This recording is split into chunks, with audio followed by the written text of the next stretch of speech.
Here's my review of Air. I surprisingly really like this movie considering I don't really care about basketball, but it's basically based on the true story of Nike and how it became the biggest shoe brand in the world. And you wouldn't really think a movie like that would be interesting, but it honestly really was. We follow Sonny Vaccaro and Nike as they're trying to pursue Michael Jordan to basically make him the face of their brand with the Air Jordans. And I thought that this was just a really kind of, I guess, interesting movie because a lot of it is mainly all dialogue, and the performances are great, especially from Viola Davis. And with such a simple like concept, it kind of just allows the actors just to like, I guess, kind of just carry every single scene because it's such a simple story.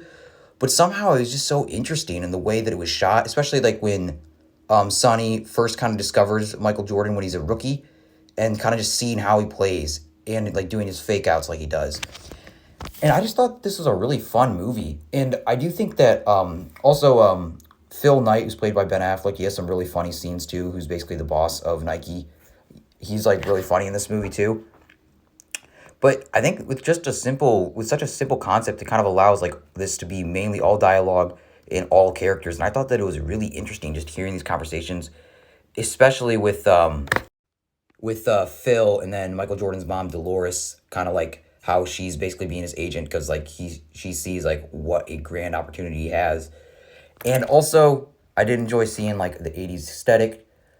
I just thought that this was a really fun movie, and I don't really know why I liked it so much because, like I said, I don't really care about basketball, but I think it's just kind of just such a feel good movie because you're just kind of watching these people like just do stuff that make this invention that can basically change the world in terms of it's the most sold shoe brand of all time. And you wouldn't really think like that would be that interesting, but surprisingly, I really enjoyed it. There's not really like any like plot twists or anything, obviously, because you kind of already know the story. But it's just really interesting, kind of seeing the story about Nike and the Air Jordans. And yeah, I would really recommend it. I'd assume if you actually watch basketball, you'd probably like it even more. But I thought this was just a really fun movie.